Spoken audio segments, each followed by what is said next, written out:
Bonjour à toi chers spectateurs, aujourd'hui parlons du film Jack Reacher, Never Go Back de Edward Zwick.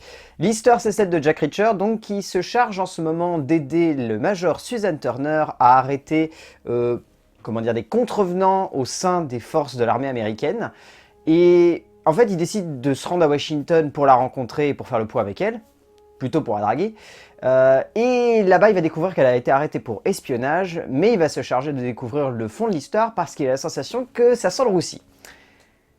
En 2012, ce fut une grosse surprise, Jack Reacher, parce que c'est sorti de nulle part. Adapté donc d'un roman de Lee Child, Christopher McQuarrie, il a livré une petite bombe. Parce que là où certains n'y voyaient qu'un espèce de film d'action extrêmement lambda, le film était d'une violence et d'une brutalité saisissante, en sachant qu'il a fini numéro 1 au box-office ce week-end-là, quand il est sorti. Parce que le film parlait à merveille à la fois du terrorisme et en même temps d'une certaine défense de l'armée américaine et dans un sens de de la défense personnelle de l'individu américain avec beaucoup d'élégance et beaucoup de force. C'est ça qui avait fait la justesse du long métrage de McQuarrie quand il était sorti en 2012. Ce qui n'est pas vraiment le cas de cette suite parce que Edward Zwick il nous livre un long métrage qui est extrêmement classique, convenu, extrêmement cliché, mais qui est divertissant tout de même. Mais c'est pas du tout à la hauteur du long métrage de Christopher McQuarrie. C'est très très loin. Au niveau du scénario, donc, c'est toujours basé sur un roman de Lee Child. Le scénario est écrit par Edward Zwick, Richard Wenk et Marshall Erskowitz.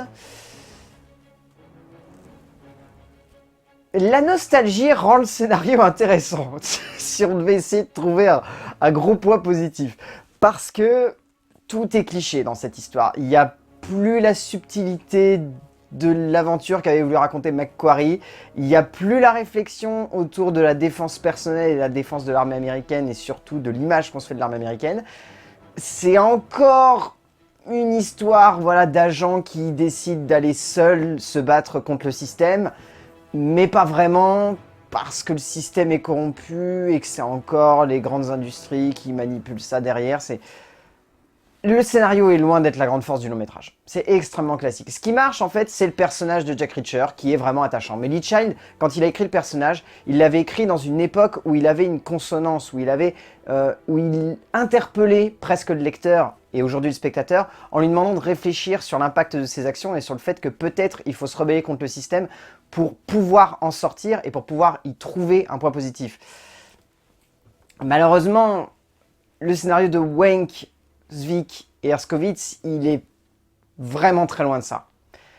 Mais c'est tout de même palpitant dans le sens où il y a un petit côté bis et décalé qui fonctionne assez bien sur l'ensemble du métrage et il y a plus de jeu avec l'humour dans ce film et ça aide certains instants à passer. C'est-à-dire que là où on pourrait y voir quelque chose d'extrêmement cliché et quelque chose d'extrêmement convenu, le petit côté bis et proche du Z par moment du long métrage nous permet d'apprécier l'ensemble et de trouver que malgré ces petites erreurs-là, c'est fun. C'est fun, on se marre, on apprécie le personnage, les rebondissements sont plutôt drôles, même si ils sont assez faciles, mais voilà, ça fonctionne. La mise en scène de Zwick, pareil, c'est le même problème. Alors Zwick, l'année dernière, il avait fait Le Prodige, qui était un film donc sur un champion d'échecs, et là, ouais, c'est bien fait. Là-dessus, il n'y a rien à en redire. C'est élégant, il y a un certain travail du montage, il y a une rythmique, il y a un jeu de composition des cadres qui est plutôt intéressant, les séquences d'action sont plutôt lisibles.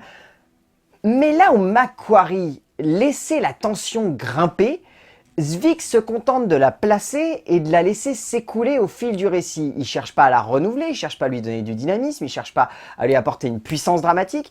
Il la pose, cette tension, et il la laisse s'écouler. Et il joue un peu trop avec la musique d'Henry Jackman. Et ça fait que résultat, c'est vraiment années 90 quoi. C'est vraiment l'espèce de film type années 90 où le héros il est pas forcément ultra baraque, mais où il peut défoncer des gueules et où il s'en sort bien. Et on en attendait un petit peu plus quoi. On attendait un petit peu plus de cette suite de Jack Reacher. On se disait que ça aurait pu être beaucoup plus punchy, même si ça fait le taf.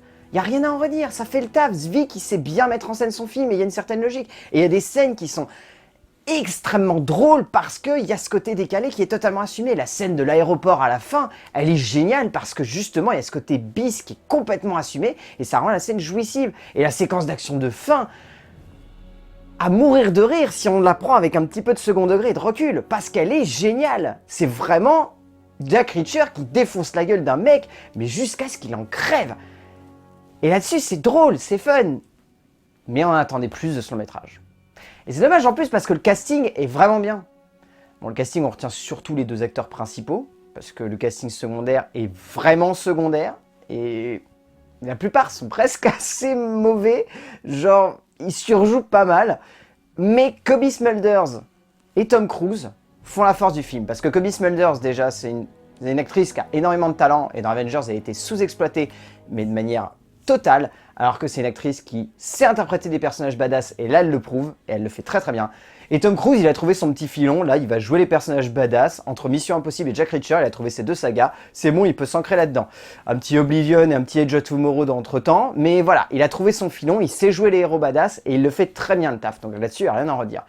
Même si quand le générique commence, on a un peu la sensation que c'est un film qui est fait à sa gloire. Parce que le film commence, c'est Paramount Pictures and Skydance presents a Tom Cruise Production avec Tom Cruise. C'est un petit sujet surfait, mais voilà. Mais au final, Jack Reacher Never Go Back, alors c'est ultra classique, c'est ultra cliché, c'est ultra surfait, et c'est vraiment bis, mais à souhait. Mais c'est divertissant. Mais on en attendait plus de son métrage là. Donc au final, Jack Reacher Never Go Back, si vous avez envie d'aller le voir, allez-y. Mais le premier était tellement une pépite que celui-là fait presque défaut au premier long métrage. Mais si jamais ça vous tente, allez voir Jack Reacher Never Go Back de Edward Zwick. Ça reste fun et ça reste sympa comme long métrage. A plus!